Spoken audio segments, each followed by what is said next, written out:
Joining me now in an exclusive interview is Niccolo de Masi. He is the CEO and president of IonQ. Niccolo, welcome. Honored to be here. So the backstory here is so interesting. You were on the board. I was. Yeah. You said, you might have had something to do with this company's existence all along the way. It was one of the first quantum names to come public. It's still maybe the biggest.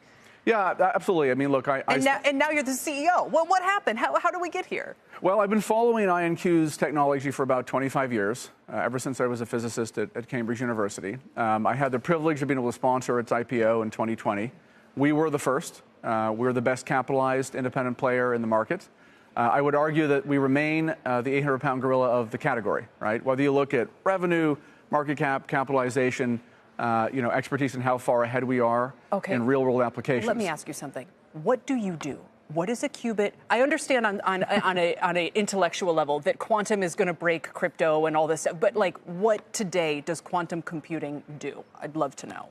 Well, so look, quantum computing I think about as the third leg of the stool in the computing ecosystem, right? So we had CPUs, and I can remember 10 years ago when Intel was busy bashing Jensen and NVIDIA and saying GPUs would never matter, right? And I find that sort of ironic that our market cap's about the same as NVIDIA's 10 years ago. So now Jensen's saying you don't matter, about QPUs and quantum processing. But there will be a day when all three of these sit alongside each other, so right? You're involved with QPUs, quantum processing units. Exactly. And are they bigger? Do they have more connections? What are they? Well, we're going to solve problems that no one else can solve in the world because of the beauty of quantum mechanics, right? So quantum mechanics allows you to effectively perform a lot of calculations at the same time on really large, meaty, complex problems with huge data sets that have lots of permutations, right? Lots of combinations, right?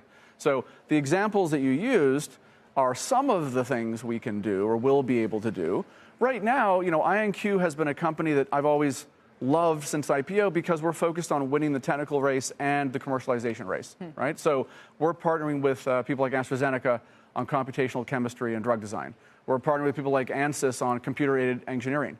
We're partnering with General Dynamics on things like fraud detection, anomaly detection. And do you think you're already ahead? Because I've been amazed by AI. I mean, watching this technology really arrive and what it can do, and that's just for a retail user like me. Right. Is quantum a quantum leap better than AI in doing all of what you described, which sounds to me like the same use cases that AI is pitching itself to solve? Well, quantum AI is not at the current state that classical AI is today. It's going to be the next leg of the stool, just like GPUs are the next leg of the stool from CPUs, right?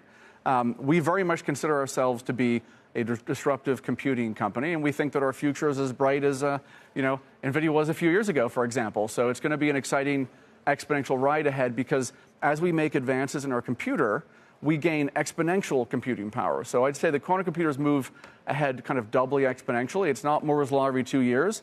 Every time we add a qubit, we're doubling the power of our machine. What's a qubit? A qubit is, effectively a unit of computational power in the quantum world. Got it. Right? And there are different ways of making quantum computers. You've heard Microsoft has a strategy. Google has one. Amazon's just announced one this morning. All of those players are behind us on the actual maturation of their R&D roadmap.